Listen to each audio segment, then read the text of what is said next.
আমাদের আজকের প্রতিবেদনের টপিক শ্যামাপ্রসাদ মুখোপাধ্যায়।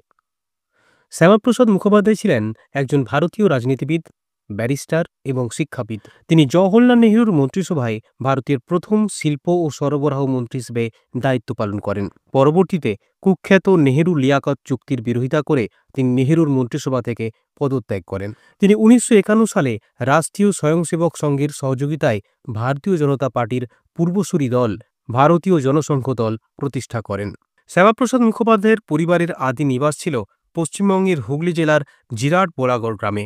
তার প্রপিতামহ পারিবারিক কারণে হুগলি জেলারই এক ব্রাহ্মণ অধ্যুষিত গ্রাম দিগসুই থেকে জিরাট বোলাগড় গ্রামে এসে বসতি করেন।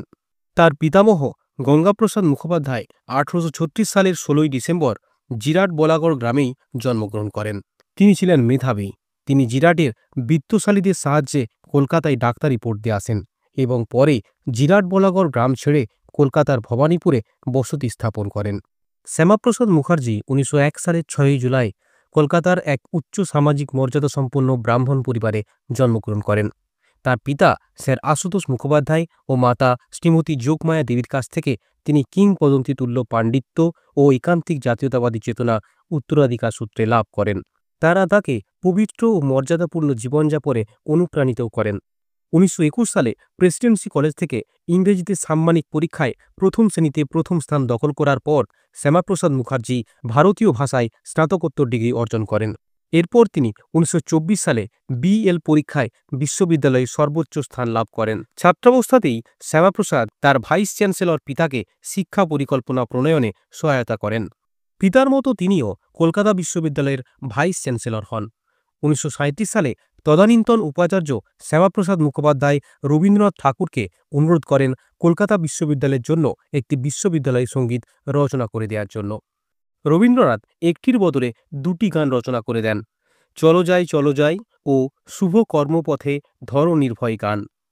চলো যাই গানটি গৃহীত হয় এবং 1937 সালের 24শে জানুয়ারি বিশ্ববিদ্যালয়ের প্রতিষ্ঠা দিবস উপলক্ষে কুচকাওয়াজে ছাত্রদের দ্বারা প্রথম গাওয়া হয়। 2007 সালে বিশ্ববিদ্যালয়ের সার্ধশতবর্ষ উপলক্ষে নতুন বিশ্ববিদ্যালয় সঙ্গীত হিসেবে শুভ কর্মপথে ধরো নির্ভয় গানটি গৃহীত হয়। শুরুতে ডক্টর মুখার্জি ভারত বিভাজনের তীব্র বিরোধী ছিলেন। 1941 সালের 11ই ফেব্রুয়ারি তিনি বলেন, মুসলিমরা যদি ভারতবর্ষের বিভাজন চায় তবে ভারতের সকল মুসলিমদের উচিত তাদের তল্পিতল্পা গুটিয়ে পাকিস্তান চলে যাওয়া। পরবর্তীকালীন সময়ে লর্ড মাউন্টব্যাটেনের বাড়িতে ভারত বিভাজন ও বাংলা বিভাজন নিয়ে আলোচনা হয়। সভায় সিদ্ধান্ত হয় সংখ্যাগরিষ্ঠ মুসলিম ও হিন্দু জেলা প্রতিনিধিদের নিয়ে দুটি আলাদা সভা হবে এবং সবার মতামত নেওয়া হবে।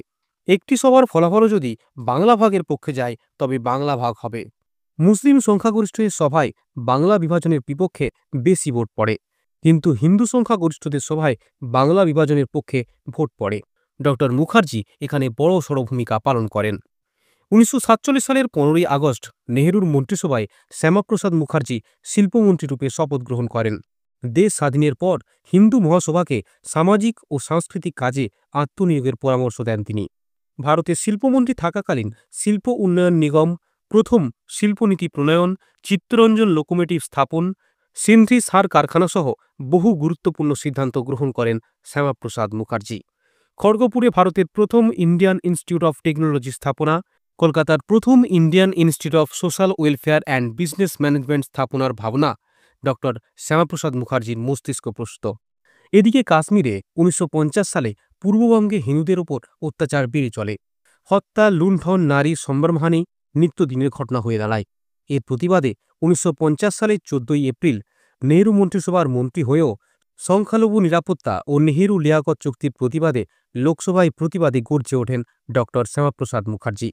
অবশেষে নেহরু মন্ত্রিসভা থেকে তিনি পদত্যাগ করেন। 1950 সালে সর্দার বল্লভভাই প্যাটেলের মৃত্যু হয়। কংগ্রেসের মধ্যে জাতীয়তাবাদী শক্তির ভর কেন্দ্রে শূন্যতা সৃষ্টি হয়।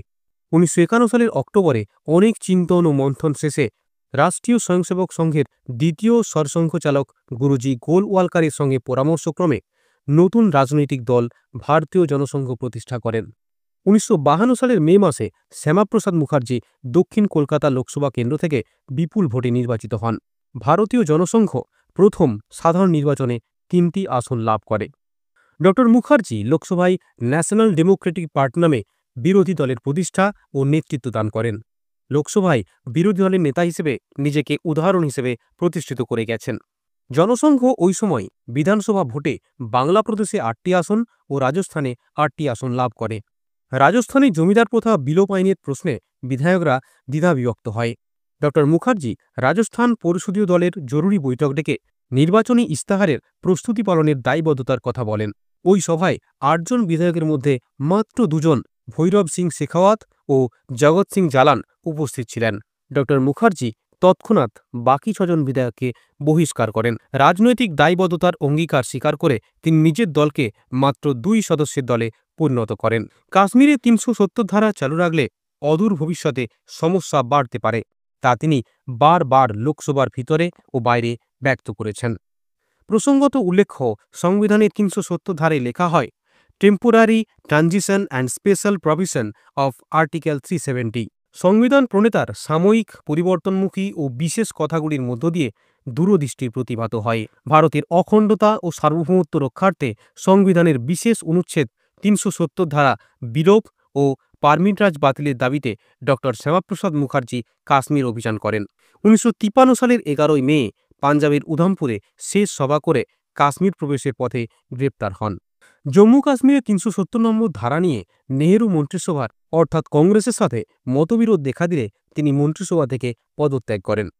পরবর্তীতে তিনি দক্ষিণপন্থী প্রজা পরিষদ গঠন করে এক প্রজাতন্ত্রের মধ্যে আরেকটা প্রজাতন্ত্র থাকতে পারে না এই দাবি নিয়ে আন্দোলন শুরু করেন। ১৯৫৩ সালের ১১ই মে শ্যামাপ্রসাদকে গ্রেপ্তার করে জেলবন্দি করা হলে তিনি বন্দি থাকা অবস্থায় ১৯৫৩ সালের ২৩শে জুন রহস্যময়ভাবে কাশ্মীরে মৃত্যুবরণ করেন। কিছু মতে ধারণা করা হয় যে তাকে কংগ্রেস সরকার হত্যা করেছে, যেটি এখনও বিতর্কিত রয়ে গেছে। আজকের মতো এ পর্যন্তই, দেখা হবে পরের ভিডিওতে।